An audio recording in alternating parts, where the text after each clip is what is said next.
Now, a supply or demand zone is not just going to be one candle.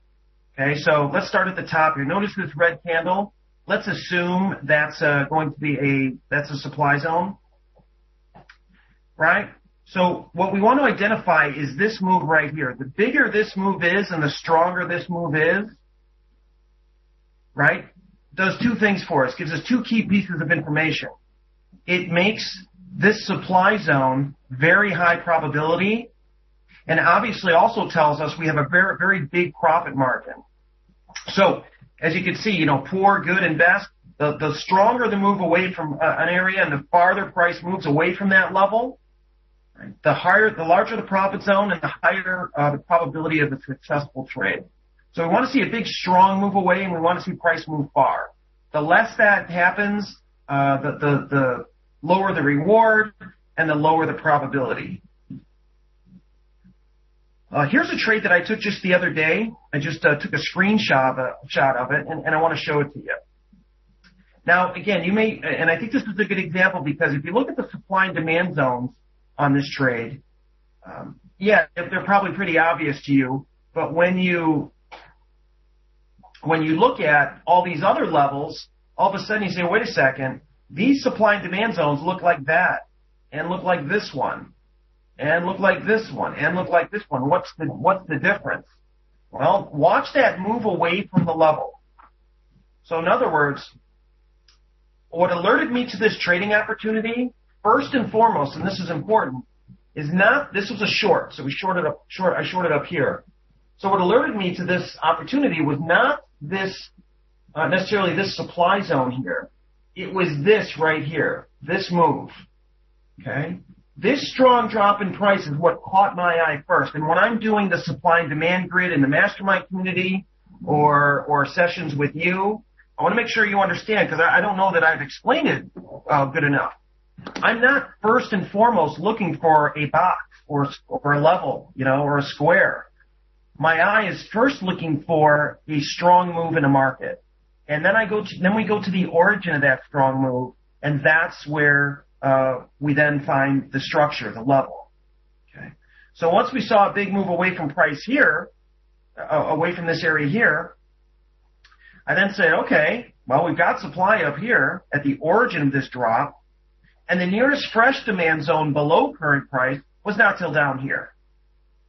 This was not a fresh level. That wouldn't be a level anyway. Notice the big tail on this one. Way too much trading here, and we've been back here a number of times. So this was the fresh demand zone. Make sense? Let's move on. This is an even better example to look at.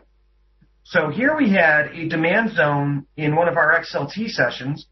We're looking at a demand zone here in the QQQ. Jake, we'll take a look at that. Okay. So here we had a level we're looking at this one right here. So this is a screenshot of one of our live trading sessions. And in the class, not the preview, we'll actually be doing this. So if I had a single dollar, even a quarter for every time I built a box on PowerPoint, I would have a lot of quarters. Anyway, we had a demand zone here in our recent trading session, right? Tiny little demand zone in the NASDAQ. That level was right here. And I like this example for this reason. So look at the level itself, right? That yellow shaded area. I mean, does it look easy to identify that area? I mean, does your eye go right to levels like that? Probably not, right? No. But what you need to be alerted to first is this strong move in price here. See this big rally? When you see this big rally, go down to the origin of the rally. So 3-step process. Here it comes. Look for the strong move in price first, either up or down. Then go to the origin of that move, which is down here. So now we see a couple little levels on top of each other down there. I don't want to put my mouse over it because you can't see it. But you see these two little kind of levels on top of each other? And then I see So once we find that, we say, okay, that's where there was quite a bit of trading activity that went on.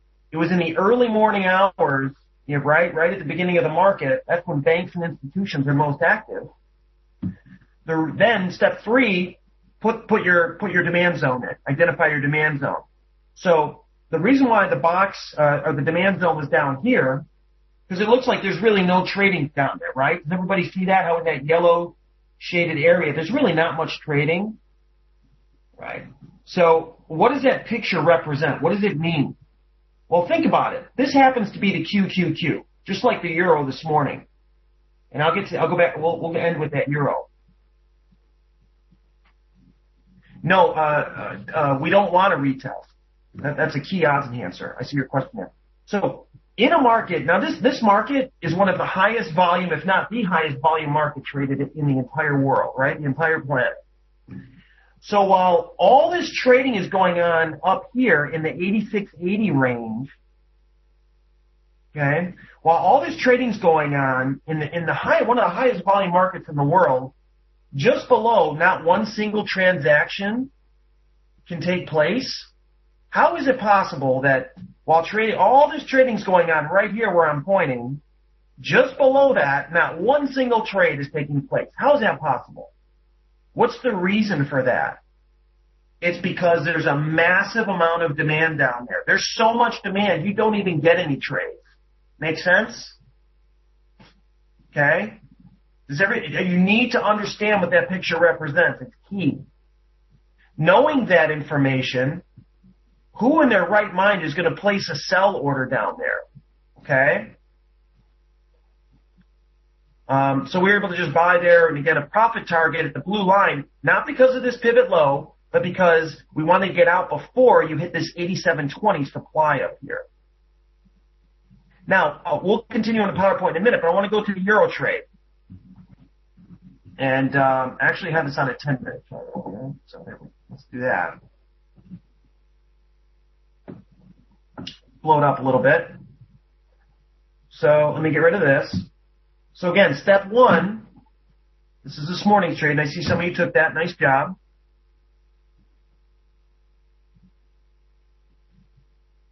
Right, exactly. So,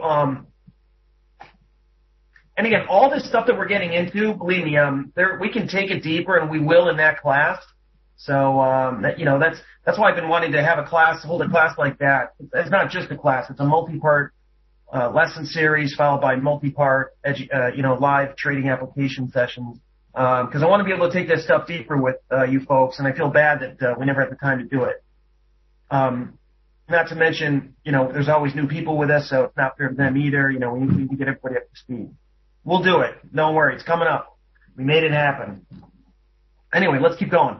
So again, step 1, alerted me and obviously some of you hopefully to this trade this morning, was this strong move in price, step 1. Step 2, go to the origin of the move, which is down here.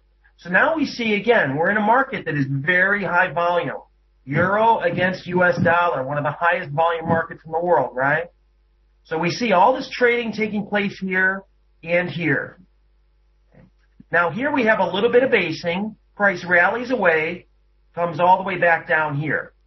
So there can't be any demand up here. Does everybody understand that? Does everybody see how when price comes down, it goes right through this area? But can you understand why that's not a demand area? Price's basing goes up, comes all the way back down to here. So the fact that price came down to here tells us there can't be any significant demand up here anymore. It's either here or lower. Okay? Yeah. That's why we expect price to go right through it like it did. That's not a demand zone. However, down here, price is basing, right, and all of a sudden moves up to this level and then takes off. So down here is where we expect the demand. Okay. Now, if you look at, let me do it, let me just put a circle in here to explain this. I really want you to get this. Right in here, let me move the box. So right in that circled area, that's where the candles are, right? So trading was able to take place in that circle. Some trading, not a ton, but some. But below that circle, right here, hardly any trading took place, right? Why is that? What's the only reason? And really be objective about it. Don't, there's one wick going down. So price did go down there very briefly and then shot up like a rocket and then nothing. So you're here for, 10, 20, 30, 40 minutes, 50 minutes in this range and hardly any trading down here. Banks are big willing buyers down there. Remember, I started on the bank and institution side of the business. So it's not like I'm certainly no smarter than anybody else. This is how I was trained, and then I trained my eye to see this on a price chart. It's not that complicated if you know what you're looking for. So the reason why you have no trading is because there's so much demand. Banks are big willing buyers, so much demand that you don't even, obviously again, don't get any trading. Okay. So therefore, when price came back to this level, we were looking to buy in here for a move back up to here because again, you've got demand down there, and based on that, as price moved down into the demand zone here, there was nothing to stop it from moving back up to here. Make sense? So that was a trade I took this morning. I see some of you took it too.